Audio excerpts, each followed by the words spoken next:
your set. Phone in on Allflavasradio.com. Oh yes, a jolly good evening to you all out there in Radio Land, in All Flavors Land. And yes, a beautiful day today. How are you doing naturally, Lily? I'm doing okay. As you can hear, I'm full of cold, so I'm just getting over that. But other than that, I'm good. And we also have Anthony Everest in the studio. How are you doing, Anthony? Hey, I'm good. How is everybody doing? And I hope you're not missing the sun already, because I heard it's going away soon. Oh no! We said that last week, didn't we? Yeah, we said make the most of the sun. And we got a whole new week of it. So who knows? So going in tonight, Anthony, do you want to tell us a little bit about yourself, please? I'm a writer and a performer, and writing from literary to poetry to songs, and writing blogs, and I love it. Excellent. So what inspires you to write blogs and your music? So I naturally sing because I can't stop. I'm always vocalizing, creating, making some things up. So I suppose that translated to singing. I still don't think I'm the best singer, but I think I pretty write very well. Great songs, yeah. But I don't care, because I will sing anyway. Even if nobody likes it, I will still sing. And it's comforting when you know you can write songs and give them to better singers than you can sing it. Although sometimes just in my head that I'm not a good singer actually. If I probably focus more, I can Then apart for writing, I suppose I started writing. When I was a kid, I used to sit by the TV, because in Nigeria, there's a time when the TV comes on and it goes off, like maybe 4 o'clock, and then shuts off like midnight, 11 o'clock. So I was a TV addict. Like as soon as TV comes on, I'm right there till the end. Like sometimes I will skip classes, evening school to like prep. We have prep after school from like maybe 2 to 5. Sometimes I'll skip them so I can come and watch maybe Cosby Show or something, or Another Life, one of those old soaps. So I will have a pen of paper and I will sit there, and whenever I hear something that sounds, wow, that's amazing, I'll just write it down. Oh wow! So I used to collect. I would just feel it in some of that is. Nah, I don't know. It just say that's different. That's not like all the other stuff they've been saying before. This one is really different. So, I used to tap into that consciousness to write poetry, and I had lots and lots of. I remember even in London, I would go to news agents and I would buy this A4 flip stuff, and I would write so much stuff. I keep them, and from that. Some of them are quite negative, because I remember I went to studio once and I said, no, I stop. Stop. I don't read that anymore. And then some people say, and some people will say, oh, it's really interesting that maybe you should give it to spoken word artists to perform it, because that was a state of mind then. And I thought, okay, interesting. And some people say maybe that's a book, that you could get books out of that stuff. So I suppose I was writing from a place of depression and a bit of art, and just wanting to develop my crafting my singing, my songwriting. And I think around that time I was researching. I was listening to a lot of Motown. I would buy sheet music books, compilation of people like Aretha, Whitney, Mariah. So I used to study phrase for phrase, every bar line, look at how it was written, the phrase, and compare what she did on the record and in the book, on the sheet music. And I would also check who wrote, who produced, who arranged, who mixed. Then when I find those names, I was gonna find out what they did as well. So I was so lucky. I would find this £1 shop where I would get stuff that people don't want anymore, like box collections of Sinatra or Emily Holiday. So quickly I was getting my stuff together. I was able to get the old stuff, which I wanted to do anyway. So I had a passion for the whole Billie Holiday, Sinatra, anything like classic. I knew that was 60s, 50s, and older, with a few. Well, some of those old folks came into the 90s and noughties where they would collaborate with younger people like Aretha and Patti, so I kind of connect with those. So after that, the natural thing was to write my own songs, and I started doing that. And we'll be hearing some of your stuff a little bit later, and we'll go through. I have a few on mine, and even if we have to go to YouTube and pick some stuff up as well, because I like the content and what you write about as well, you know, because it's calming, but, you know, real at the same time as well, with a great message that goes through it. So in the news this week, going on the tail end of last week, right? So we were speaking about the Queen. Oh, right? yeah. And she's announced her plans. Barbados has announced plans to remove her as head of state. I don't have telly, so we don't, but we kind of go through the newspapers and stuff. So they're going to remove the Queen as head of state. So is this a step forward? Your thoughts, Alicia? It says that they're moving to join Trinidad and Tobago, Guyana, Suriname and Dominica as the Caribbean community, CARICOM of countries, where the head of state is an elected president. So in other words, they're picking someone who is one of their own to represent their country. Yes. Absolutely. I think that is what should happen. I didn't even know the Queen was still the head of state of Barbados. Right. I'm sure they got their independence many 1966. So what is she still doing as the head of state? No idea. But she is, but like they said, they want to go into be able to have self-governance. Yes. Now, apparently they want Rihanna. Huh? I did see that. They want Rihanna. But they want Rihanna as the head of state. Is that for real or that's a joke? No, seriously. Where would she get the time to run a makeup business and do music? Where has the Queen found the time to supposedly be the head of state? I guess she's got all the time in the world, though, hasn't she? Yeah, she doesn't make records. You know, She doesn't do red carpets. True. Yeah, so I guess she has, dependent on what she's doing here and all this stuff that's going on now with this whole new going into lockdown business. I mean, what's your thought on that? Of going into the lockdown again? Yeah. Well, that was already planned. I knew about it. Okay. I knew there was a lot of things I knew about that. I'm on radio and I can't say stuff now, but I knew a lot of stuff even before now. Like I'm talking like 2-3 years ago, I had certain people from certain fraternities that were telling me stuff. I don't want to get shot, but I could maybe off the record. Off the record, but they told me a lot of things that is happening. Like everyone, it was pre-planned. Yes, it was. Wow. There were certain people wanting me to join these fraternities, and I said no. There were some people even crying. I don't know, maybe they're gonna get 10 million quid to bring me in or something. I'm not doing it. But I quite like the privilege of knowing. I like that, but no, it's not news to me. Even just like a couple of months ago, I was at one of my celebrity friends' house, and they were saying it's happening because even their friends who are pharmaceuticals, they're already getting the drugs ready. They already know the army already ready and stuff, like in case it kicks off in the streets. So it's already kicking off in the streets. I just find it very interesting that it's not yet a full lockdown.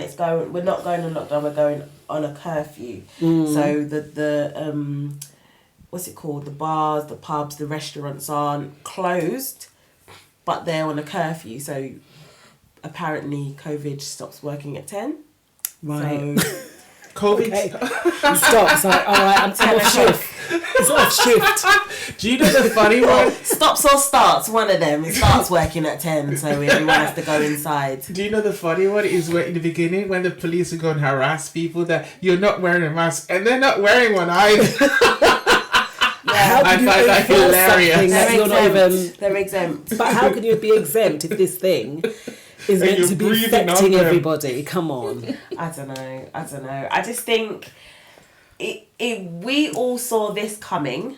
Being in a country where, the healthcare providers were being retold how to wash their hands. For me, as a healthcare worker, that's shocking.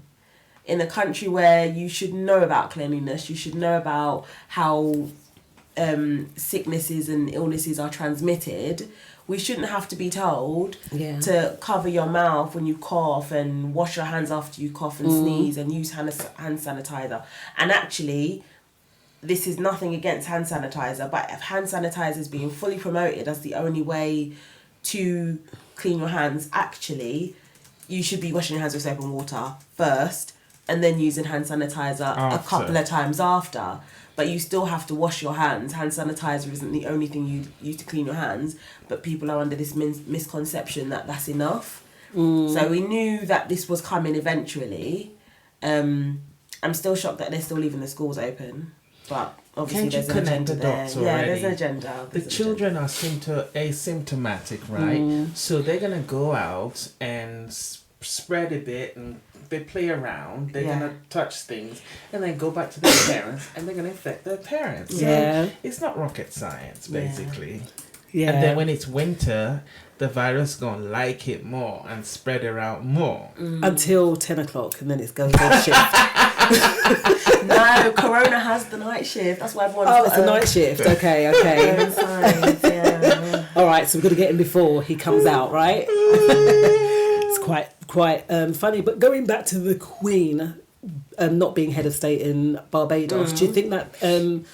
I mean, do you think that she drives trade there now in the sense of tourism or anything like that? No? I don't think the Queen does anything. No, that's not right. I don't think the Queen has much control over everything. I think the fact that we are led by government in this country, I don't think she in this country makes much decisions. So then why would she make much decisions in another country that she's not? That isn't. Well, it's not her own. I guess she just signs stuff here. I mean, I really don't know her role. Yeah, I don't know what she does. Is she just a figurehead? Maybe. Like mum, like your grandma, but she doesn't really control your house. But yeah, we all respect her. Yeah. That's what I think. And I think in this country, obviously, the royal family, it does drive a lot of tourism. To this country. Yeah, it does. But as for, a country that's been independent for well over a century, well, half a century, and they attained their independence in 1966, then, I know, though, there was a period of time, I actually think it was the end of last year, where they were encouraging a lot of people from this country to go to Barbados. Like, I think I mentioned this last week, where there was, I can't remember what company it was, but they were giving people incentives. Is it nursing?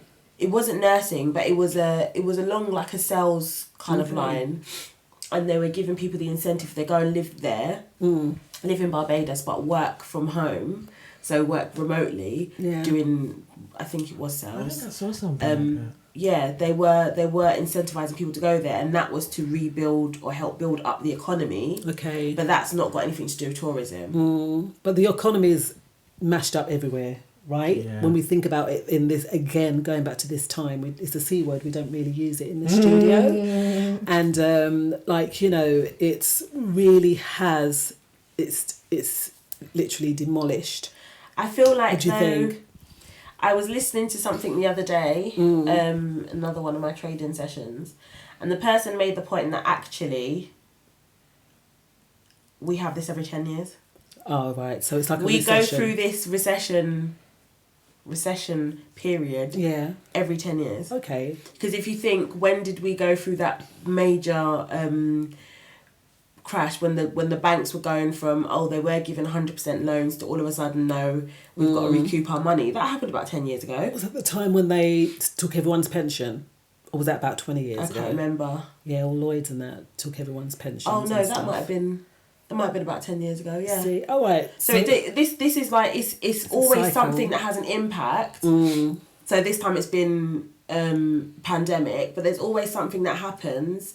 It's almost like the economy needs to have a reset, a restart, like the universe, 000. It has to have a reset to start again. But it happens, it does happen every 10 years. I actually thought as well, according to them, they said every 100 years a pandemic like this happened, the bubonic plague and the Spanish flu were actually 100 years apart as well. So, and there was all the mask thing that people should be wearing. So, who knows, pressing buttons and controlling things. Yeah, Like, Spanish flu was another one, wasn't it, during the World War, and the Great Depression. Yeah, exactly. Which made a lot of people very, very rich. Wow. Which would happen. So is that the Great Divide then? I'll keep an eye on the charts and I'll let you know. All right then. No, but you'll see there'll be a period of time, like now when you look over what's gonna possibly happen over the next 3 to 5 years, or 1 to 3 years maybe, what's gonna happen with the economy. Because remember now, our position as the United Kingdom or Great Britain or whatever you want to call us, we no longer have a connection to the European Union, supposedly. We're supposed to be going through, because everyone's forgotten about Brexit, which was supposed to happen in January. So we are going through a transition where we are now going to be on our own, so to speak. What does that mean for us along with this recession over the next 1 to 3 to 5 years? Who knows? We can only just watch this space. Yeah. And put things in place. Start investing, people. Robert Kiyosaki, I mean, he's an author of Rich Dad, Poor Dad, a really great book. And he says now's the time to be buying gold and silver. We've spoken about this before. And so having things in place, you know. And now is it a good time because gold is actually going down again. Okay. So when it gets to a point where it hit a high this year, and obviously it's changing, it's going in the opposite direction where it's going down, people are selling gold. But buy gold pieces, buy gold, you know, they use, talking about all the rappers and everyone that's got the thing, got all the chains around their neck. There's a reason why they got them chains around their neck. It's worth something, you know. Yeah, and also I think people are buying more Bitcoin. That's why they're selling their gold, because that's where a lot of people are looking to make money. In fact, I still think gold. I think Forex, gold, silver, whatever the third one is, I can't remember. Ethereum. No, that's a current crypto. Oh, platinum, stuff like that. There's a gold, silver. I can't remember. And platinum as well. Okay, yeah. So those three, and then probably people still run for, if they're not going to do their cryptos, they're probably going to do their stocks and shares. So I think some people are buying, but a lot of people who have gold are selling so they can invest in Bitcoin, crypto. Yeah. So there you go. There you have it, beautiful people. It's really trialsome times, we'd say, but if we're very smart, then we can really, again, as we say on the show all the time, is be elevated. So take fear out of the equation and think of a way forward. And what's really lovely is I heard from 2 people today. My friend Kinney, who she's doing a kind of cosmetics. Lovely. Range, and then also my nephew that's doing he's doing candles, which is really nice. So check these guys out, you know, and now is a great time to start something new, something fresh, and grow, right? So I want to write books, I want to make more music, because I had an A&R once who said that even at what they would need entertainment, so they would always need people to, and my friend said people are so depressed. Write songs that you write things that make people think, like maybe also do some upbeat stuff, but you know, if do what you're comfortable with and like sell on your website, like, you know, forget the distributors. So we'll touch on that later, the distribution. I was thinking, that could be, maybe it's time to write, because if people are locked down, what are they going to do? You just stimulate their minds with something, you know. Yeah. So check me out as well. I'm one thing about history.com. Yeah. I do writers workshops and publishing workshops. If you're interested, just check it out and see what I do. Just go along to the website and you'll be quite surprised at what we can accomplish in a very small space of time. So we'll see you shortly.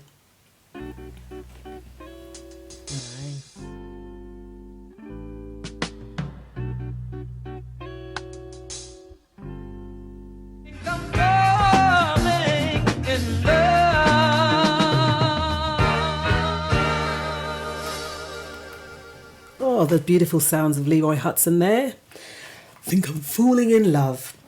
All right, so like we said, we have Anthony Everest in the studio with us today, and naturally Lily. Okay, we were just talking about how the Queen is going to be removed from, or they're thinking of, or Barbados is thinking of electing a new head of state instead of having the Queen there. So now we're going to speak about our most favourite person. We have spoken about him before, right, Leach? Yes. And that's Kanye West, all right? And he says that the music industry and the NBA are modern slave ships. In the new tweets, he says, "I am the new Moses." What are your thoughts? So I'm the new Moses thing. Okay, Kanye, that's a bit much. Yeah. But I feel like I understand what he's talking about when he says that the music industry is the modern day slave ships. And NBA as well. Yeah. Yeah. Because you have to look at who are the people that are heading these things, who are leading the way, so to speak. Yeah. In these industries. Right.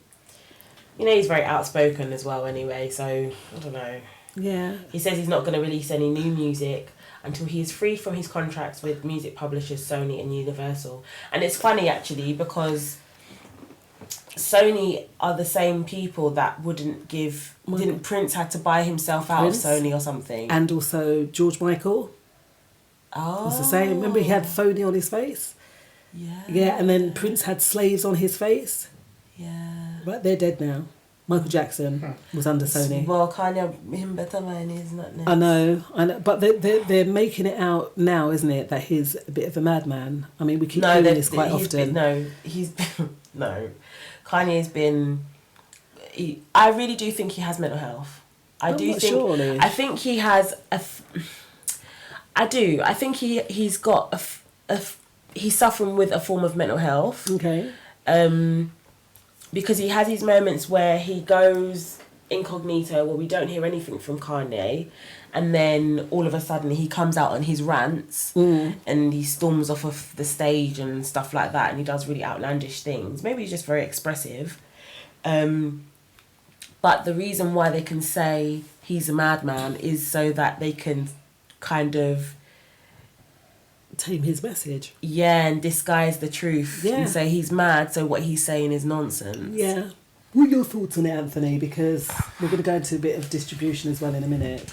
I think I definitely think mental health is nothing to be ashamed of. It's synonymous with brain activity where you have where one side of your brain is active than the other, or hyper creative. A lot of people, when they go through mania, that's when they're most productive. When I'm my most depressed and sick, well, my mental health and narcolepsy, sleep paralysis, when I'm at my most vulnerable state, in pain, actually most of my best stuff is when I thought I was dying, and I drag myself to the studio. Yeah. And there's times when you know, literally I'll be slurring my lines and I'll push myself through it, and the stuff that comes out, it's like, it's amazing. Yeah. People are saying it's so relaxing, it's healing. So I can relate to Kanye probably having some health issues. There's so many, even white folks, writers, they have mania from, what's that wife of Mr. Douglas, the actor? Douglas Glover? No, I'm thinking of Danny not Glover. Kirk, not the father. What's the son? Michael Douglas. Michael Douglas, his wife. Catherine Zeta-Jones. Yeah, she also has bipolar or something like that. Okay. Stephen Fry as well. Yeah, there's so many he's people. Very depressive, so Trisha, mental health. So it's nothing to necessarily. It's creative people tend. But do you think that they use his mental health as a way to kind of overshadow what he's saying is as truth? True, because it happens to me a lot of times when I'm a transcendental artist, and universe tells me stuff, and I see and I feel I know stuff sometimes before they happen. They'll call me crazy. So yeah, that's very true. And also there's something that we should talk about, because some people know Britney, they did this to Britney as well. Can you imagine Britney Spears, as big as she is, she doesn't control her own money. She has to have an allowance. Yeah. Now she's fighting in court that she wants to take over her finances from her dad. Her dad is a hand who controls her money. So we all know allegedly that there's this thing called mind control, MK Ultra, where they lock them in an institution and then mess them up, try to reprogram them, and they send them out again. And if they're not being a good slave, it's ironic. Britney did a song, "I'm a Slave for You." Yeah. Yeah. And she had a snake around her neck, and she was dancing, "Slave for you." Yeah. You know. So if you're woke and you read between the lines, you would say, actually, they're actually having a laugh. They're really telling you, like, off you go, do what you're supposed to do. So when they don't, that is when they, the theory that you're alluding to actually comes into play. So then Kanye is talking truth. He is telling truth. There's a bit of both. Yeah. So they can manipulate it to make it look like, naturally, if you're going to expose something, they will try to say you're crazy. Yeah. And that's how they will try to dismiss what you're saying. But they can blur it. But yes, they do mess with people a lot. Like handlers might look at Mel B. Like a whole Spice Girl. And like you'll like be messed up by your partner. So that one, to me, that's a handler. Like everybody has a handler. There's somebody that is in control. The father of the Jacksons. I'm just shut up. I don't want to get shot. Mind my own business. I'm sitting here minding my own business. in hot new hip hop news, it says that Jay-Z, Frank Ocean and Rihanna are the only ones they've actually bought their masters. So what it seems to me, it's a bit like the situation that you found yourself in, and we're going to go in and speak about that, Anthony, after the break, and we'll play a couple of your tracks. Is that you don't own the masters of these artists do not own their own music that they're producing. Is that because, this is me being someone who doesn't understand how these things work. Right. Is that because they are given a contract, so their first contract that they're given where they're ready to break through and they're like, yes, this is going to be amazing, you're going to be a big star, boom, boom, boom, boom. They put paperwork in front of you and that person that is signing that paperwork doesn't read it. That's one part of it, because a lot of these guys do have lawyers. But then are the lawyers? But how many of these lawyers How many of these lawyers are actually there to support the artist, or are they paid by the record company? Right. Because even if you look at things like The Voice, and I don't know if X Factor does it, but I'm sure it's The Voice. If you go to the show with your own music. Material. If you win that show and you get a contract, they own that music that you made before meeting them. Yes. What? Yes, I know. Yeah. One of my lecturers at my old uni, he worked within one of those departments, and he told us that, like, if you don't know your business, and when you sign up to one of these things, you're signing your life away. Yeah. Right, and you've had a bit of an experience, but we'll be back just after the break, so see you in a moment. Hi, I'm Heather Haywood, and I'm tuned to the Drive Time Show with Wimbo and Naturally on Allflavasradio.com. Woo! Go there, girls. The People's Station. Tune into the George Flavors Reggae Show, Wednesdays 9 to 11 UK, 5 to 7 Eastern, Allflavasradio.com. Tell him Yves Lewis say so. To all quail lovers from around the world, come join DJ Nige for 2 hours of solid quail music right across the genres: cadence music, zouk music, cordial music, lacomet, anything quail. It will be broadcast right here on All Flavors Radio with your host DJ Nige with a short year show, 8 p.m. to 10 p.m. GMT each and every Saturday. See you there. You're listening to AllFlavasRadio.com. Catch DJ Laro on Sundays with the Caribbean Party, 12 to 2, and the Vibe Show, Tuesdays 8 till 10 on All Flavors Radio. AllFlavasRadio.com, the people's #1 station. Best music, the best presenters, the best station. I'm the unwanted child, the one they threw away. Isn't it funny how I turned my life around? I've been through many places just to find my own peace of mind. Your heaven is bliss, where your pride like this, taken upon the shoulder in the cold winter shower. I'm your wanted child, the one that threw away. Ain't it funny how I turn my life around, around, around? Spoken to a legion angels, the demons have nothing on me now. Ain't it funny now, I learned from my own down. I'm the unwanted child, the one they threw away. Ain't it funny how I turn my life around? Yeah.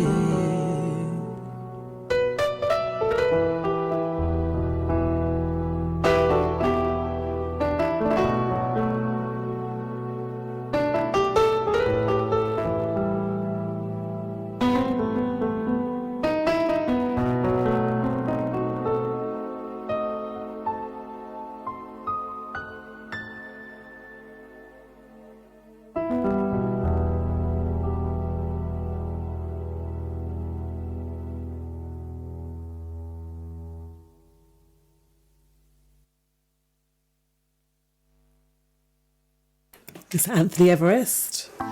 Emptiness. And here we have Emptiness. It opens you up inside. It takes you all over town. Emptiness is like a disease. It takes you without release. I don't know why I frown. I say you my heartache in a letter, in a poem I wrote. Your black coffee is keeping me awake all night, and I don't do that. Yeah, yeah. I never wanna say I love you. I never wanna say I hate you. I never wanna say I need you, but I do. I do. You keep on blowing me your kisses, 'cause you keep on telling me you're pretty. I never wanna know what this is over who's not in love, just for the sake of. Okay, so Anthony Everest there. Anthony, do you want to tell us a little bit about the songs that we just played? So we played Unwanted Child, which is one of the songs, I think it's the first track on my EP Never Around, which I released in 2014, which I'm very proud of because it's very holistic and got me a few awards.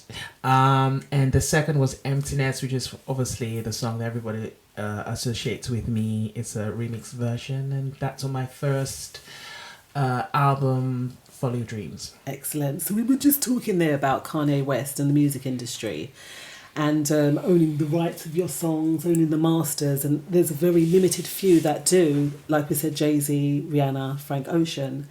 And I know that you found yourself, what we're going to speak about now is how if you are an artiste out there and you want to distribute your music, you have to really be careful about falling into the traps that are set for you to lose your masters and not earn anything from the things that you're putting out. So do you want to tell us your experience? Wow, this one is very fresh. It's a fresh wound, and I feel stupid. I feel raped. I feel violated, and I'm angry. But then again, I know I was vulnerable. I was going through the mental health stuff at the time, so like I said earlier, usually when I go into studios when I'm most vulnerable and I feel very sick, so I struggle barely to get through the recording. So, you know, all cylinders were not firing. But so when you find people online who look like one of the distributors I went to them because they're homegrown. I was using American distributors before. I'll try not to mention their names, but I'll just talk generally about them. And the first distributor was fine. There was nothing wrong with my publishing. I was getting my money. Sorry. Yes. So first of all, what is a distributor? Let's just define that for the audience. A distributor is somebody that you go to distribute your music, either press your vinyls and CDs, or maybe put them online, say like iTunes, Amazon, where people can download and buy them. So that's the job of a distributor. It's really, that's end of. They're just is in the mechanical business of your product. That's what they're there for. They take a cut, they get people buy, they take their cut, you get the rest of it, and that's it. And you get royalties for your stuff as well, especially if you're the writer, and your label also gets royalties for that as well. So in my case, because I'm a singer-songwriter and I control my own label, so technically everything comes back to me 1000%. Unless I wrote my songs with anybody and I want to give them some points, or maybe if I did a deal with somebody, I didn't pay for the recording, I said, listen, for the fact that you worked on my record, I'm gonna give this X amount of percentage, so I will give them a publishing credit so they can make some money whenever I'm performing, which is fair. So I decided to switch. I saw this homegrown distributor, and I thought, okay, I'm gonna go try them because they're closer to home. And they made out this big thing like, oh, we were artists before, we tried X Factor, we had management, didn't work, so we did our own thing, want to help out. And it was a very good PR. Stormzy, blah blah blah. Oh, I don't want to show too many artists. Oh well, whatever. So they've said they've done all this great stuff. So I signed up. I noticed when I started, I was dealing with people in Australia. I didn't understand that part. But I don't know. So why would they have people that you're dealing with in Australia? I didn't get it. I still have the emails. I was looking at the email, like, okay, there's even the phone number and stuff. And then it was an edit that I didn't get it. Maybe somebody's cousin was running a label, and then their aunties were in Australia, and they were picking up phones for them. I don't know. So I ended up putting this thing out through them, and I didn't really see much coming through. In fact, most of the money that came back was what I was buying to send to journalists.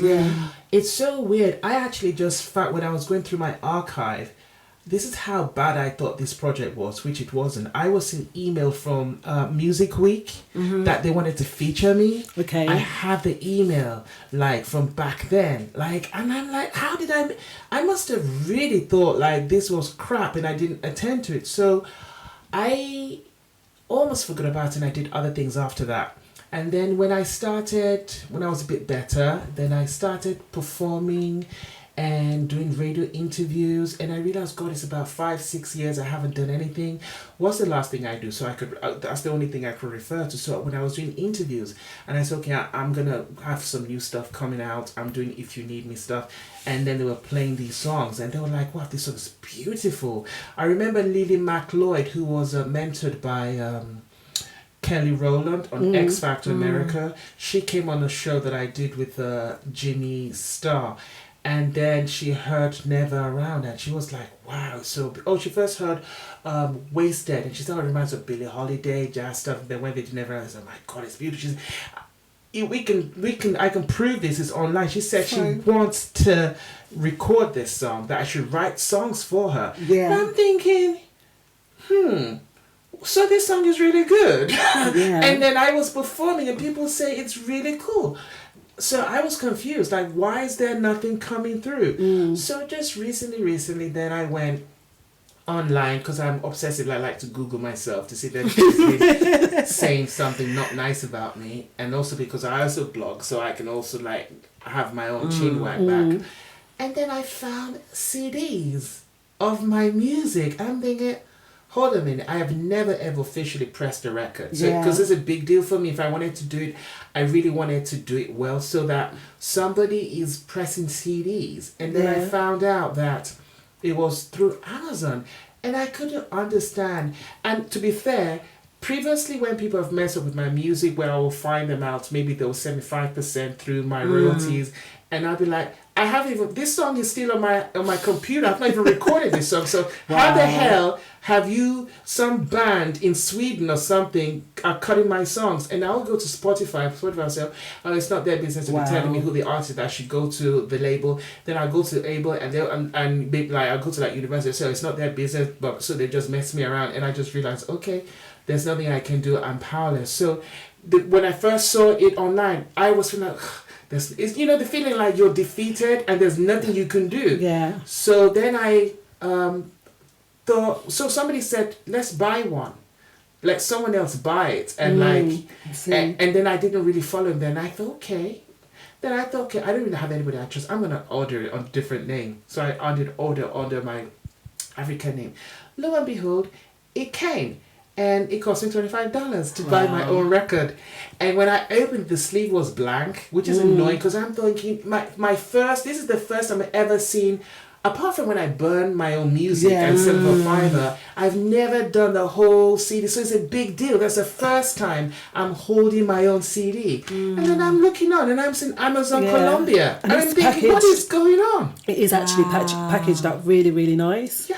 And what we're trying to say here is that I know that you have to sign contracts before going on a lot of these websites in order to get your music out there, to get your music plays. There's a lot of live and unsigned artists out there that need to know the pitfalls of when you are signing up, as Anthony has attested here, is that did you read through the the terms and conditions. Obviously, I'll be honest, I read the first two paragraphs and it said I own all my copyrights and blah blah blah.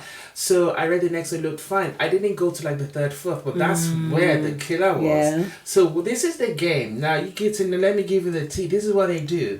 They will tell you own your copyrights 100%, but further down the line, they'd say that they can change the terms and conditions whenever they want. Yeah.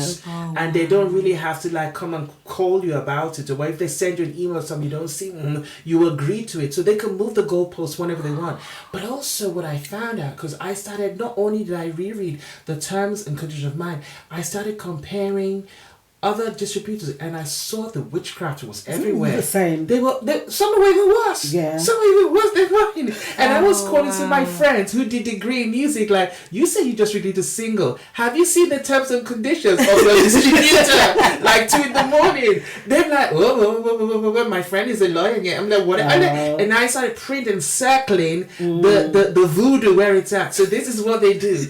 They mess with licensing. Licensing tradition is like, if you give a license to somebody, say, I want to license my product to you. You pay me X amount of money, and then we will agree. Maybe you can use it for maybe 2 years, 2 months, and whatever you pay me, that's what I get. So when you take my product, whatever you make of it, even if you make 10 billion or you lose, it's yours. Yeah. But you pay for the license, and then we sign a contract and we agree the terms. So these people, once they've told you that you own the copyright 100%, blah blah blah, what they will go now later in the contract, you have given us a license to reproduce this. Some will say worldwide exclusive rights to reproduce, and they will take all they will list all the rights. So what annoyed me is the performance right. That's the one that got me, because performance right has nothing to do with the distributor. So when I'm singing around the country and I'm generating royalties, you're taking it off me, because you say I get, so they can really put they can change it to how they want it to. They can put your music on a soundtrack. They can get people to sing it in Chinese. They can chop it, put it in games, sing. They can do That's whatever. a bit what happened to the young fellow, the actor, when he done the advert. John Boyega, Yeah, and he done an advert, and they reproduced it in Korea or something like that, and totally took him out of the picture. I mean, the worst thing is, I saw that. Yeah, Anthony, is that you've had to go online and buy your own CD. Yeah. And you've not got 1 pence. Yeah. From it. And this is what these guys, when you're going out there, you're distributing your stuff, please, if you can't read through it, then make sure someone that you trust that you get someone that knows a bit of the jargon, a lawyer or something, that can have a look and, set you in the right direction, because I know that you called and that you was really God, I was distraught. messed up for like a week. I was in bits, and people started saying, okay, let's look at how can we fix this. So like, if they're selling your product in a country, you must be popular there. So why don't you go to Amazon and do a deal with them yourself? So the first thing I did, I cut ties with the distributor. I wrote them an email there, you're immoral. You are immoral. Amazon's even worse though, because I tried to get in on my KDP today, and I still haven't up to now been able to get in. This is where I sell my books. I couldn't get in on that. So you have to be really, really set up your own website. Yeah, I have my own You know, website, but I sell from never there. realised I see this as a power we give away. And I Yes. agree with the word slavery because that's what I mean. So I said I feel like a slave. Yeah. I'm doing all the work and you're taking it off me. It's like slavery. It's just modern day slavery because I've done the work. I'm running around, but you've done your witchcraft. And it's worse than slavery because you don't even know you're a slave. Because you think you're an artist, but it's crazy. One of the distributor terms and conditions I even saw from my friend, mine was exclusive, but if you terminate the deal with them, you get everything back, but they can recoup up to 2 years. But the one that my friend was, he had irrevocable transferable rights. So technically, either way, you've just given it away. Irrevocable, transferable. Some of them will say you've given them transferable rights to a third party, and they will say, oh, if we tell them not to press your records anymore, they're still doing it's nothing to do with us. You have to go and sort it out with them, which is sometimes a lie because they could be the third party doing it anyway, offshore, pretending like it's not there. Yeah. But this is the exact same thing that happened with your books. Yeah. Because with your publisher has your books and you can't get hold of your books, and he's still selling your books. Yeah, it's crazy. And it's funny, we saw this man sitting having tea in a shop quite close to where we live. That's a distributor. That is one of my distributors. He's not the publisher? No, that's a distributor. So I have to deal with my distributor and then so forth. But a similar thing has happened in that instance as well. So it doesn't just happen with music people. Yes. It happens it's when you've given your intellectual property, your own produced work, and you've given someone else the privilege of having access to it, and they've basically taken advantage of your gift. Right, so we have to be really mindful, think about that in a very big way. Call us now on 07895 134 713. That's 07895 134 713. The People's Station. If you're in your car and a child ran out in front of you right now, could you stop? Think.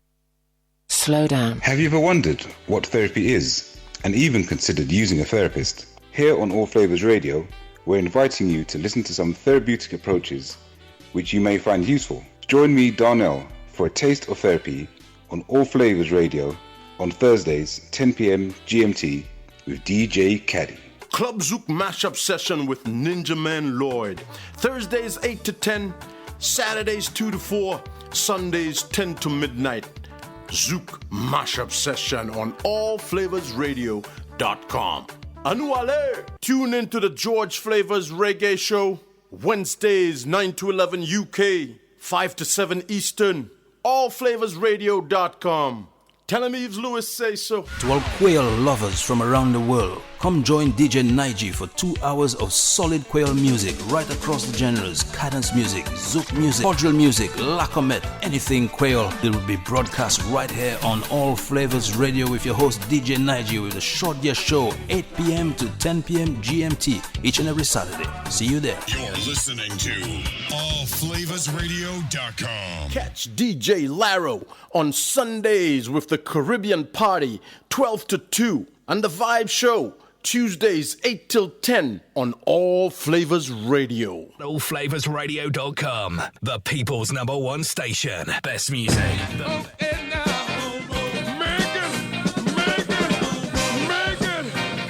Sounds of Karen Jones on the first one there. And I really don't even know. I know that I Shazam this song and I could not find the person that sings it. So if you know, please let me know. Send us a WhatsApp.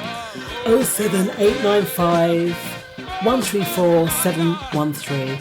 And we're not accessing the chat room right at the moment, but give us a shout on WhatsApp. Let us know that you're out there. Let us know that you're listening. Let us know that you're alive and that you're logged on to allflavorsradio.com. And in the studios we have with us today Anthony Everest, Àrèmúorin, and Naturally Lily. And we've been having a bit of a hot chat, right? As regards to distribution, Kanye West. And we didn't even mention that he even defecated on his award on the Grammy. No, he weed on it. Yes. Really? Sorry, yes, he did. What was the reason this time? Because it's Kanye. Yeah, Kanye. Because he didn't want it or what? Well, it's just like a noose around your neck, as you're saying about all the distribution, being sold down the river. And they know that with him, again, that he can afford his masters. But they're probably just toying with him and just But a lot of on. the time, we're sent these little nuggets where people are obviously they're over the industry. And I saw a meme the other day, but it's obviously something that actually happened, of Rowan Atkinson. He's Mr. Bean. And he won an award for something. I can't remember what the award was for, but he literally went up on the stage, grabbed it out of the person's hand and walked off the stage. Didn't give a comment, didn't give a I'm thankful for, nothing. He grabbed his award and walked off stage. Yeah. So there obviously are people that are showing us, I'm tired of this industry. I'm here because most people do it because they enjoy making other people happy. They enjoy making other people laugh. Yeah. But then you don't know how they're not fulfilled. So many of them, like look at people like Robin Williams. Yeah. Robin Williams, the actor. And I know the guy in the mask. Who's that? Jim Carrey. Jim Carrey. I was just gonna say. I know Jim Carrey as well. They all suffer from depression. Yes. So you can be at the height of your career. I remember working once. We used to work for this sheik. We'd go out on the yacht every weekend and sing or whatnot. But his eyes were just so, like there was nothing there. Because when you're in that situation, are my friends because they truly want to be my friends, or are these people around me just because I have a lot of money? You know, and you must get into a point where, you know, you're worrying and anxious because obviously we're out there making people happy. And I think Jim Carrey said it's about wearing that mask. The mask, you go out there and you play the role. But then what about the person behind the mask? Like that's the person that doesn't really get a look in. Yeah. You know, because an actor's role, a musician's role is behind a mask. Yeah. But to be that person, you can't even go to Tesco's if you really wanted to. You know, and that must be so difficult, you know. I was actually saying today to myself, apart from, it's really weird, things I was saying in my spirit, we came up to, I was saying I feel like a slave. And I was also saying, while I was gathering my thoughts, that I think it's more important to take care of one's soul. Absolutely. Because that's the one thing that controls everything. If your soul is intact, you can do anything. But we get so conditioned. I feel that's what they're actually after, your soul. That's why they would take the best of your work and they wouldn't want to remunerate you for it. And that's what's going to make you lose your mind. But if you sort of have a sense of self-worth, then possibly you will do things differently because you have self-love. And I was thinking, what has made me to chase all these fantasies and lose what's really important? Like, I could sell my stuff online myself or at my shows and gigs. Why am I running after these slave masters and I don't see it? And you have the freedom. When you do that, you have the freedom to do what you want to do. Yeah. And that's why I'm saying the soul. Because if you're content, even if you're just singing because it makes you happy, and you just have a little people celebrating that, that's more wholesome and holistic rather than running after this dream where they've messed you. Like we're talking about Britney Spears, who doesn't even control her money. Like a grown woman who has 2 kids, and like she has to go to court and say, "Court, tell my father to stop, you know, handing my money. I want it back." You know. So I that's why I said the soul. It's really, you know, when they say you sign your soul to the devil. Sell your soul, Sell your soul. Literally do. That is what it is. Yeah, and for me, I'd much rather have the freedom to be out there and enjoying my life. And it's funny because one of the points that we spoke of is the vocabulary that we use. Now, talking when it comes to things like mental health, okay, is that what we say about ourselves, what we, you know, if we grow up in this kind of a negative mode, then that is what brings us down. That's what is more than likely to make us depressed. In that sense, Leisha. Yeah, I do agree. Because obviously the last couple of months have been it's been a journey for me of self-development and a lot of mindset and things like that. But being someone who does suffer from depression and anxiety, you, like for me myself, once you're in your ruts, once you're in, I always use this analogy to describe what it's like. You are in a well, and you know how deep wells are. Sometimes someone can say, oh, there's a rope there, or someone can say, you can see the light, you can see the edge, just pull yourself up. You're saying to yourself, you can't get out, but you can. Yeah. And that's very true. I am saying to myself, I can't get out, and I can. But sometimes it takes more than me just telling myself that, if you get what I mean. It's the motivation behind it, isn't it? And it's the motivation, but sometimes you do need that hands to help you come out. And I feel like people that are in the industry, because they are around people that, like for example, one of the people that I'm affiliated with at the moment, she's a big earner. She earns a lot of money every week. She had a millionaire portfolio by the age of 21, and she's in her 30s now. Yeah, so she's a big roller, and she made a comment the other day that, oh, I'm earning this amount every month, and I'm rolling with people who are earning triple that, double that, and they're like, what are you doing? Like, what level are you on? Now, someone may see that as motivation, but another person who is in their rut, is in their funk, is depressed, may hear those comments and be like, what am I doing?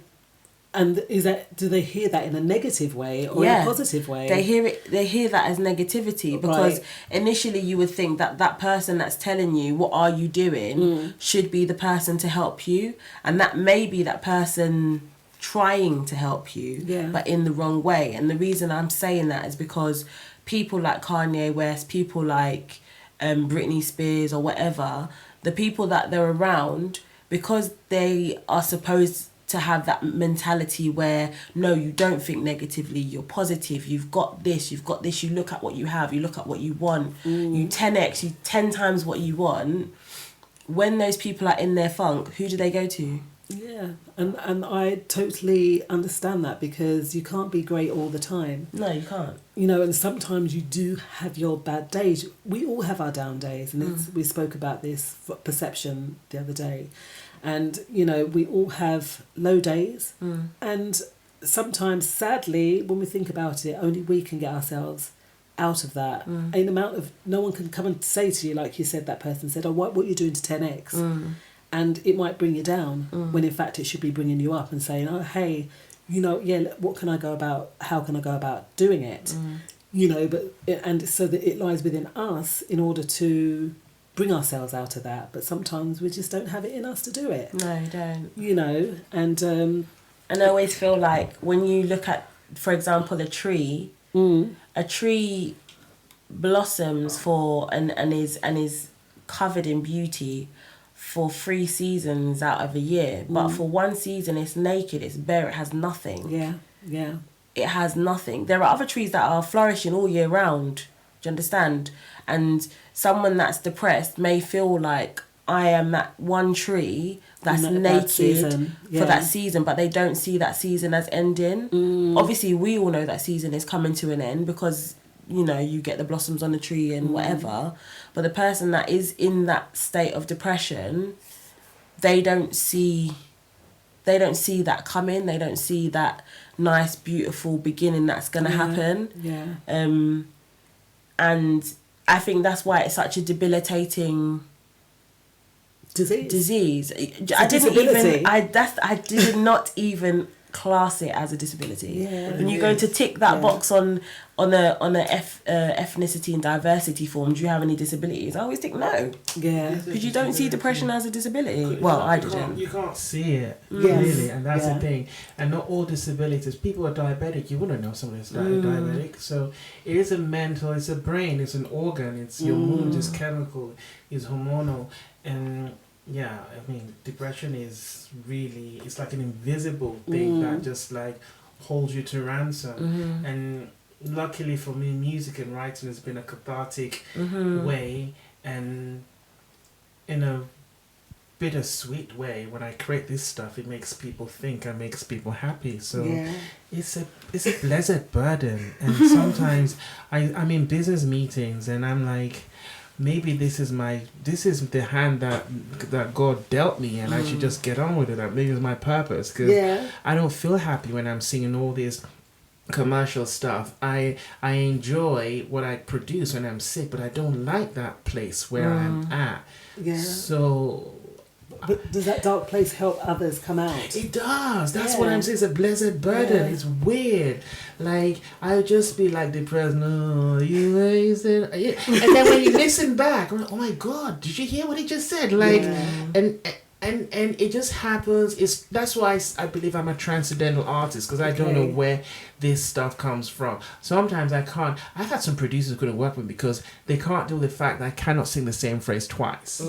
Because it's always fresh. It's always new. You know, like it's new every. It's just new. I'm like, it's different again. It's different again. But luckily I work with I found an amazing band, Ampadu, Ghanaian dude, when he was 21, and he had amazing music. He's like an MD for most of the gospel churches, and one day I was doing a gig and he heard me playing with a lovely lady, Dr. Rose, who was playing piano for me whenever she's off work. She was good, but she's more into musical theatre. And then they sent their manager to me that they want to work with me, that they love my songs, So when we go to studio rehearsing, so what have you written again? What have you knew that we love playing those songs, that we work with many writers, we can't feel anything, but when we play those, we feel all it. So anything I want to do, they want to, get on it. So I realized, okay, this is not like for, even my mom says your music is music therapy. You leave clubs alone like that. So it's taking me time to understand, oh my God, I mean, we've had many revelations. Like even the first record deal that I was signing, God told me don't sign it, and I did, and I got into trouble. So, it's all the roads connect. All the roads connect to. As a man, obviously, you found an outlet for your depression, something that can kind of help you get through it. I have observations that I will speak about, but as a man, do you think there's anything out there that encourages, that supports, that directs men who are dealing with depression? See, it's good link, because I wanted to go to this one. I think especially in the Black community, we don't talk about mental health. I remember when I was growing up, when I had issues which were not mine, which was like family and cultural and religious, that messed me up. And I had my friends and my family telling me, like I remember my stepsister, when I told them once I'm depressed, said, why are you depressed? Why are you depressed? What's making you depressed? As if like I stole ice cream from the shop. And it shut you down. She was like, why are you depressed? And she couldn't understand it. And some of my friends, when they come to them, they be like, why is what doesn't kill you in Nigeria? Why are you suddenly complaining about it's depressing you here? So there's this mindset that men should be strong and should be tough, and that's where toxic masculinity comes from.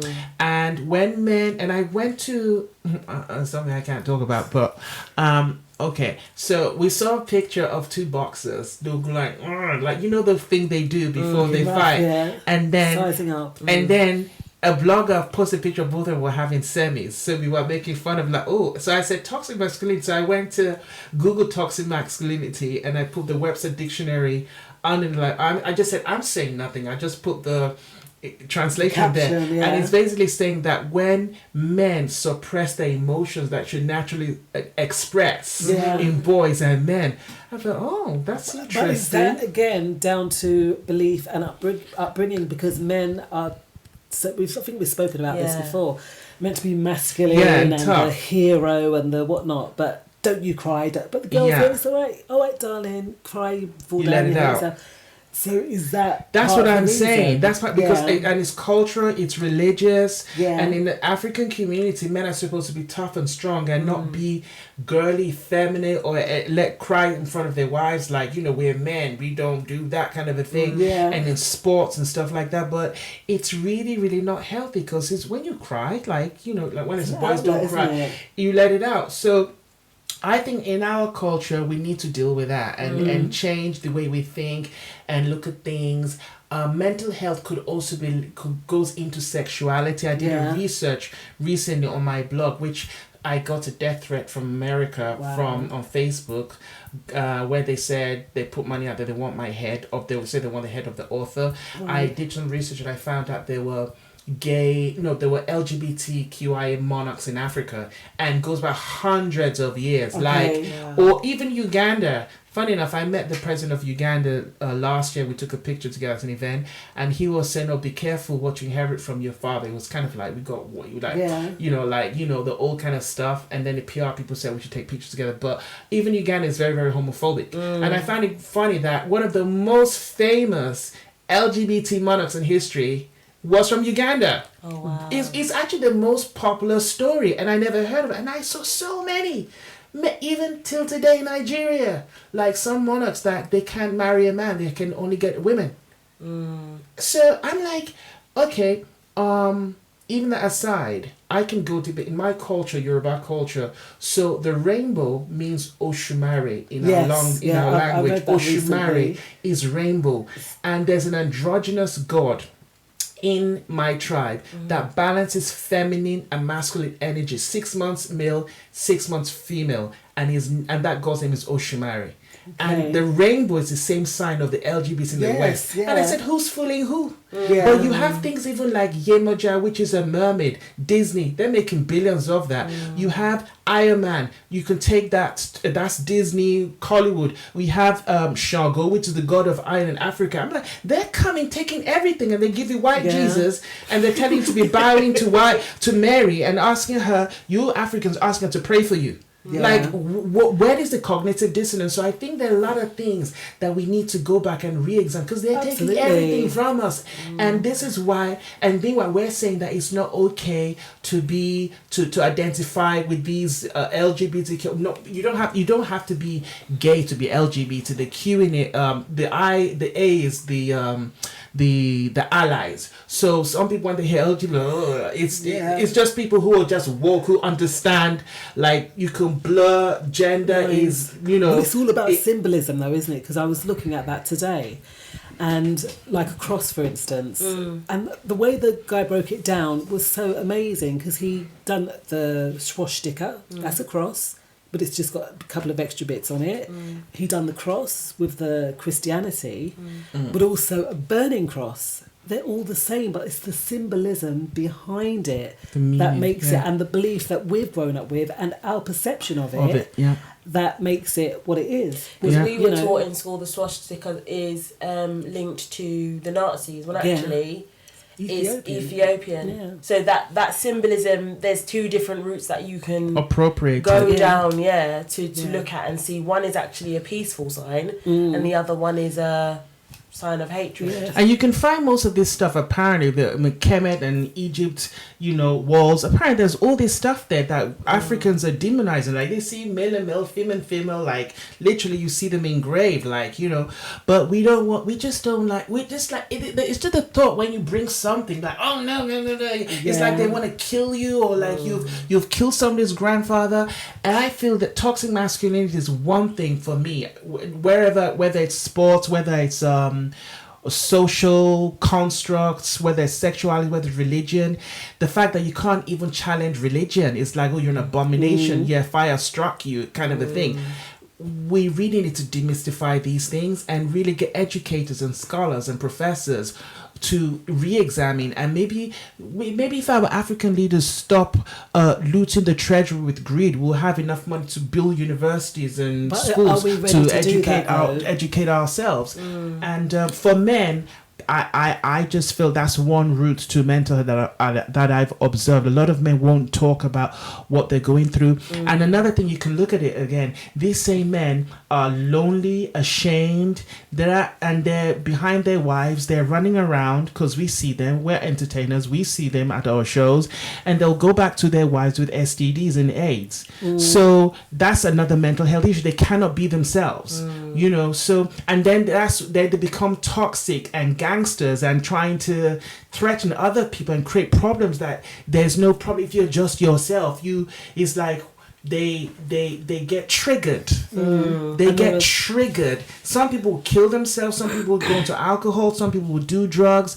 And there's some men maybe just feel threatened that women are earning more money than them, and that's another problem. They start abusing their partners. You know. So, what are your thoughts out there on symbolism? What are your thoughts on what we've just discussed there as regards to what certain things mean? Like we have the African, we were given the African meanings, and what society or Western society makes it today, and also the whole LGBT thing. And you made a very valid point about people out there doing certain things behind closed doors, and then other people are actually affected by it. Of course, the whole community, everybody gets hurt, and their family gets broken down, and then you have single baby mamas. It's a serious issue because it has a knock-on effect. Everybody gets hurt. The children, the father, the people on the side. Where does it end? Whereas the people who are being themselves, they get support and get information. So we'll be back after the break. 07 895 134 713. That's 07 895 134 713. Call in with your thoughts. Tune into the George Flavors Reggae Show, Wednesdays 9 to 11 UK, 5 to 7 Eastern, allflavasradio.com.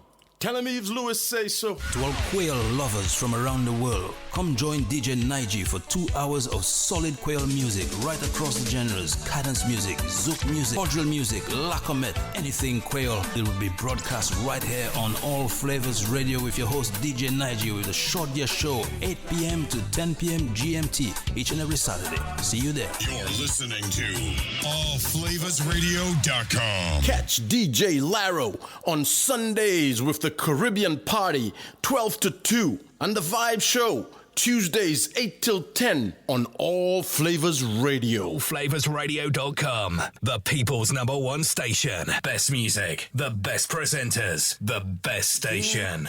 Ghetto dreams, ghetto life, ghetto love,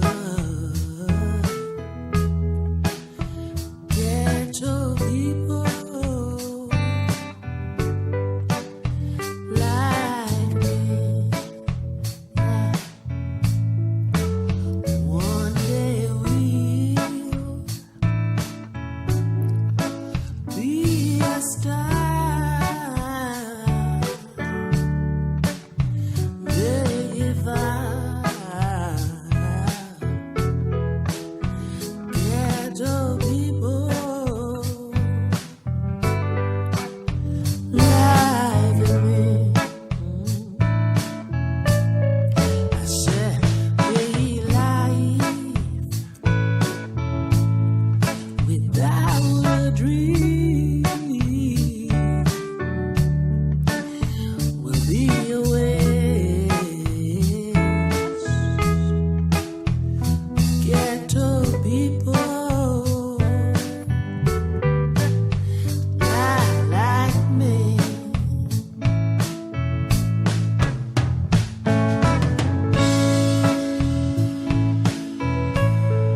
Others who come into our world never understand the bond we have. But when you're hurt, I feel hurt too. Brother, when you cry, my heart cries too. Oh yeah, I'll be there. Anytime. I'll be there. Oh, I'll be there. Oh, 24/7. Anytime, anytime. I'll be there. Oh, I'll be there, baby, for you. 24/7. I said anytime, anytime. Baby, you can get me on my phone.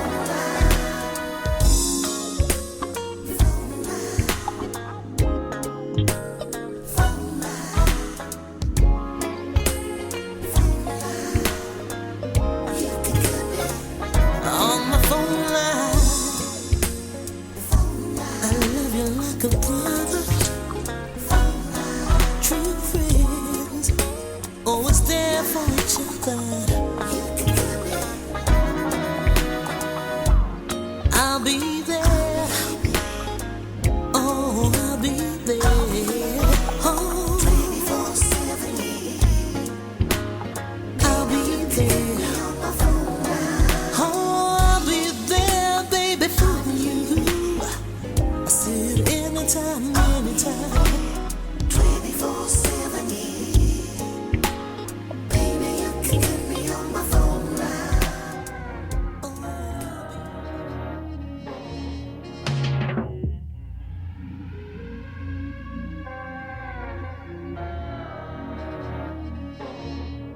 Come surf my wave, got drip like ocean. Third eye open, loud pipe roll. Reflect when smoking, remember the days I own shit. Nowadays nothing but progress. Create, level, mix, focus. Compress, delay, then process. Master them, I eat them, my like hotel. Mine on goals, sidestep those who uphold. Shoot them down like vulture. If it ain't money we talking, that's time wasted. I just want work, I don't want wage slip. I just want perks. Don't go church so I don't sing praises. Man, just lay my verse. Let the vocals work, collect on the earnings and lay it. Patience, don't know it's all about patience. It's all about the patience. Taking my time, never in a rush. Keep it on the high. Patience. See me grinding for my freedom. Too many lies and I see them. Man will say he's your day one till the day comes. Was a cheap and I don't believe him. I just stay in my zone. Stay on my J's and my J's. Open my third eye, spectrum clear.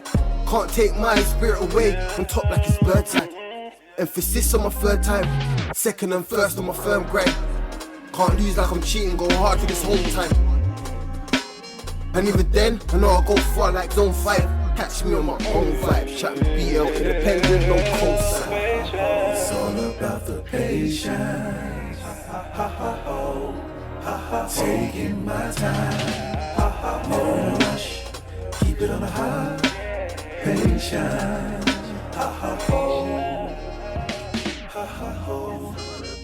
Patience. Taking my time.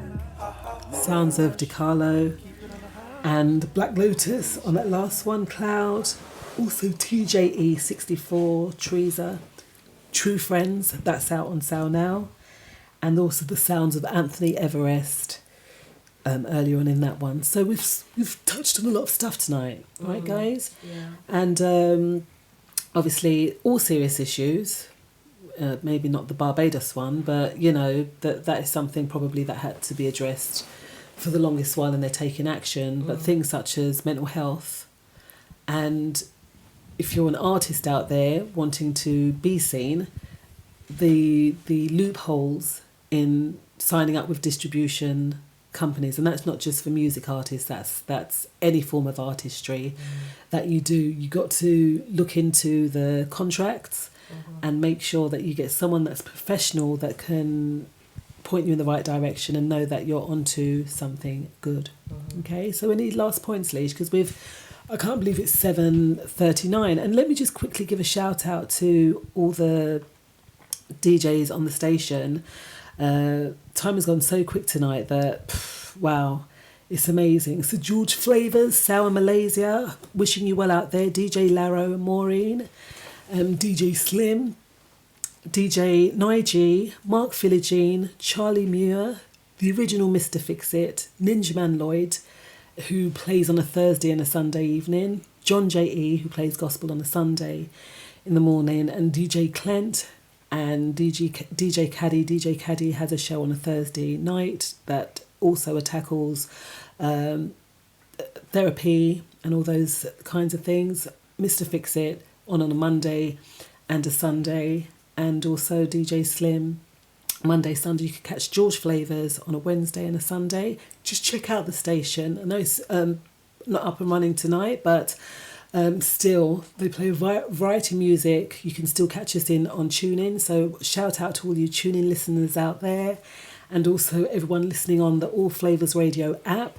And we do hope that you've been really tuned in. And if you have anything to say, give us a shout. We still have another 20 minutes to have your say on allflavorsradio.com.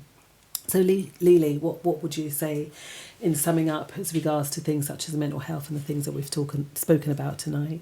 No, we was just talking about if you needed to go and get that extra bit of help, then you know, some people have to physically go and get that help in the form of, you know, medication. Yeah. But I follow a mum group, an app, and I remember reading something today, and one of the mums was talking about the fact that she hasn't, she's been prescribed things in the past and she hasn't taken it because of, you know, personal, social and religious reasons. But obviously now she's at the point where she needs something to scaffold her to the point where she can get, you know, beyond the medication and then have that therapy to help her children, you know, be present for her children. And I remember being in that position where they, you know, do give you medication and thinking, no, this isn't for me, you know, I can't be that person. But just like we said, if that is one of the things that, you know, you need to get you to a better place, then do go and seek that medical help. Because I think a lot of people are scared, you know, if I put this on an application for a job, am I going to get considered? If I put this on an application for college, for uni, for whatever, are they going to consider me? Discriminate in that sense, but but let's be honest. I mean, if you've got an employer that sees mental health on an application, unless they know you, the fear is always going to be they don't know what mental health I have. I've got anxiety and depression, but they don't know what scale of anxiety and depression I have. Do you know what I mean? When I'm at my best, I outperform everybody. But when I'm at my worst, you know, still performing, but at a different level. And I'm quite privileged in the sense that I work with people who have actually seen that transition into anxiety and depression, where I've been on my manager's floor having panic attacks, you know. So I'm quite lucky in the sense that I've got people behind me that have seen the experience become the experience. But still I don't tick those boxes on a form. Because we never think of it being a disability, though. We never think of it as being that. And we just think, oh, it's just an illness. I mean, it's not like you've broken your arm and you've got a plaster of Paris on it that you can see. It's something that happens internally, you know. And I'm sure now, even in these times, I was reading that it is twofold, it is double. The whole depression within people has doubled because of the uncertainty. Of course, Because of, you know, just not knowing, maybe people have lost their jobs, various different things, that the effects that it's had on people, that depression has risen, you know, and there is help out there. Right? There is help out there. Minds is a good charity that you can go to. The NHS also have a good support system. You have to be mindful of the fact that they're not always culturally sensitive. Yes. And in the advent of Black Lives Matter and George Floyd, there's been an awakening and a resurgence and in the system realizing that we're not cultural sensitive, so they try to signpost you to charities or support system that are, or you could actually tell your doctor to sign you to people who are trained and culturally sensitive to this. And that's a new movement now. So because I work with a mental health service, so I know these kind of things. And there are charities as well also that can help you and could be advocate for you to assist you. And literally they can't really discriminate against you if you have for disability reason, they will get into serious trouble. So, and also maybe the onus is on the job seeker to seek jobs where they have a quota system for diversity and people with disability. So therefore you can hold them to ransom if they're less around. So we don't see it's always great to have another opinion voice, because some of us we will overlook these things and your voices are very important to us out there because you may see it from another perspective, from another angle. So let us know. Text in 07895 134 713. We still have about 15 minutes. So, please let us know what your thoughts are on the matter. And, Anthony is so right. Okay, we've had a text from Heather here. And she says, Anthony is so right. Great knowledge. So thank you, Anthony. Thank you, Heather. And absolutely, I also run a company. It's called Sweet Mind. And we tackle those issues. I'm an NLP trained coach, teacher, and so forth. I know that on this station we have on Caddy Show there's a therapist as well that comes on a Thursday night. Call in with your thoughts. If you have any questions, please ask us. Heather says you're welcome. All right. So universal law then. Any last thoughts then, guys? On universal law? No, I'm going to go in. I'm going to see what the universal law is as regards to what we're talking about tonight. Last thoughts. Yeah. You want to go first? Read them contracts, people. Oh, yes, thanks. Read those terms and conditions. That thoroughly. And if you don't want to, you get someone else to read it before you sign away your life. Never again. Never. That's the last time. It's quite funny. I've got here the law of attraction. This is number 7 in universal laws. And you might think, the law of attraction, what are you talking about? And just in what we tell ourselves, I think it was highlighted in one of the subjects there about, our vocabulary helps us describe our emotions, and the things that we say about ourselves can also have an impact on the way that our lives play out. So I think that's very good, that law of attraction. All matter, feelings, words and energy attracts what is put out. Belief, create, relate. All right, so even that, we can think ourselves into a healthy mind. However, obviously, if we're not feeling too great, we seek professional care in order to help us grow and become better. What is that? And as well, we've said, yes, read the small print. All right, Heather says, read the small print, most important. It's a small print that people don't read. That's why you need someone who knows music law to check them over for you. So anyone that, like we said, a lawyer, anyone that is versed in knowing, and the jargon as well, right? The jargon, they make these things so we can't understand, and we still, because we probably want a deal so badly that we're willing, like we said, to sign our lives away. Anthony? Yeah. It's like a mind game that they play, and I'm ready to. When I'm ready, I'm gonna send another email and like just educate them, because, and this is also to do with, okay, I don't want to play the race card, but it seems like most of these companies anyway, they're owned by not us. Okay, so we're talking about white privilege here again, where they can do what they want to do. And imagine if a black label or distributor was doing this, they'll have them shut down. They're like, they'll take them out. I think that it's a system which has been designed not to really help a certain... It's funny because I was seeing this distributor putting online that we've set 100 grand out just to help the Black Lives Movement because we blah, blah, blah. And I contacted and said, well, how do I access this fund? And I just kept thinking, and in my head, I'm thinking, what are you talking about? 100 grand for Black Lives Movement when you're taking other people's royalties away. I'm like, where is the lie? Right, next week, we're going to talk about no white saviours. All right? Yeah. Gratuitous saviours. We're going to talk about that next time because the holiday Instagrammers. That goes right into what you're talking about. Yeah. Okay? No white saviours. It's a movement that's online. Check it out and see. I think it was Gina Yashere that spoke about that. Okay? Oh, wow, I love her. Okay.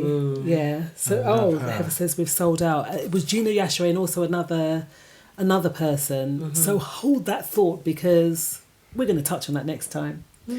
Anthony, thank you so much for coming into the studio tonight. My pleasure. I love white people, but I'm just talking about the bit that is we need to question mark and dots and cross. There's a lot of question marks and lots of dots and lots of crosses. Right? Yeah, but we love white people. We love diversity at this station. Absolutely, so, absolutely. With variety, it's all about variety on allflavasradio.com, and the DJs are doing some amazing things. Every night you can catch someone playing something amazing. We talk some great stuff. And check them out 7 days a week, allflavasradio.com. We do hope you've enjoyed what we've been playing for you tonight. And Lily, any last thoughts, my dear? Have a great week, people, and we'll see you the same time next week, Tuesday, between 6 and 8. I've just got to give you a shout out because it was your anniversary yesterday. It was. Oh, and can I give a shout out as well to Dane and Viv, whose anniversary is the same day as ours, which was yesterday. Obviously, my hubby, love you. Our anniversary was yesterday. And my besties, Kim and Kels, their anniversary is today. I hope you're loving your gift, girl. And we'll see you guys soon. A lot of love in the air. A lot of love. All right, beautiful people. We are going to see you next week, 6 o'clock till 8 o'clock, drive time show on All Flavours. We do hope you've enjoyed what we've put on for you today and our live and unsigned acts. Anthony, where can we find you? AnthonyEverest.com, and I also just started my own. Well, after this whole saga, I really went hard on my label. So my label is mercifulgracerecords.com, and I strictly make it just about music, because on my other blogs I talk about diversity or spirituality, but mercifulgracerecords.com is really all about the music. But Anthony, if you Google Anthony Everest, I come up you can't miss me. Number one. Everest Windows has gone bust, so they used to be above me. Okay. So I got it all covered. Love to hear that. Elevation and so. Elevation. So the law of attraction. Beautiful people, we're out of here. Give yourselves a nice round of applause. Love to have you on board. And we will see y'all on the other side.